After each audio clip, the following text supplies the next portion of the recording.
Okay guys, for this video, tudluan na mo mga words ha nga pwede ninyo gamiton instead of using the word very.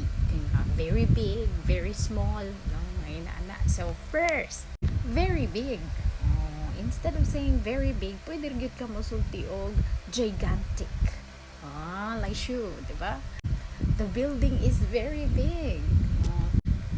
Ayaw ana, you say the building is gigantic. Like shoe. Okay, next. If you find somebody nakakagulang katawan lang kay kauli, you're very funny. Instead of saying very funny, you say, "Hey daddy, you're hilarious."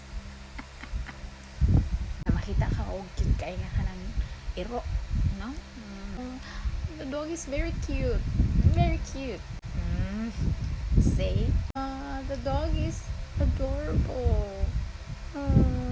Adorable.